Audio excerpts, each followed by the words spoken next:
We can calculate the depth d of snow in centimeters that accumulates in Harper's yard during the first h hours of a snowstorm using the equation d is equal to 5 times h. So d is the depth of snow in centimeters.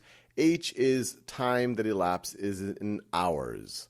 How many hours does it take for 1 centimeter of snow to accumulate in Harper's yard? Pause this video and see if you can figure that out. All right, so we want to figure out what h gives us a d of 1 centimeter. Remember, d is measured in centimeters. So we really just need to solve the equation 1 centimeter. When d is equal to 1, what is h going to be? And to solve for h, we just need to divide both sides by 5. So you divide both sides by 5, the coefficient on the h, and you are left with h is equal to 1/5. And the unit for h is hours, 1/5 of an hour. So 1/5 of an hour. If they had minutes there, then you would say, well, 1/5 of an hour, there's 60 minutes. Well, it's 12 minutes, but they just want it as a number of hours. So 1/5 of an hour. How many centimeters of snow accumulates in per hour? Or this is a little bit of a typo. How many centimeters of snow accumulate in we could say 1 hour? In 1 hour. Or they could have said, how many centimeters of snow accumulate per hour? That's another way of thinking about it. So we could get rid of per hour. So pause the video and see if you can figure that out.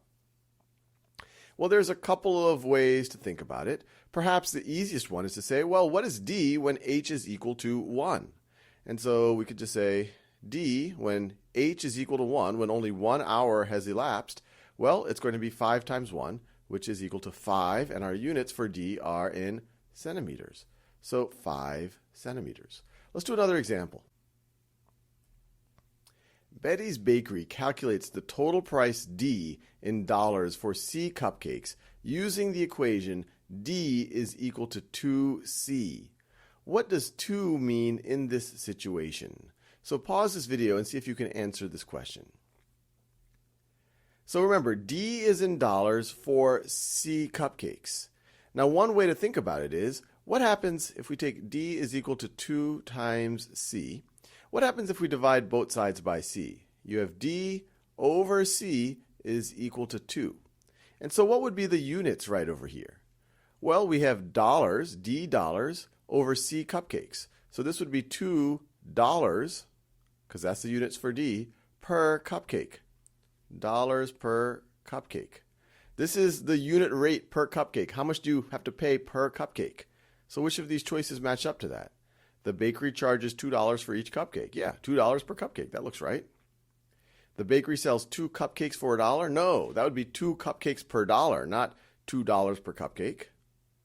The bakery sells 2 types of cupcakes. No, we're definitely not talking about 2 types of cupcakes. They're just talking about cupcakes generally. Or I guess they're one type of cupcake. We don't know. But just cupcakes generally is $2 per cupcake.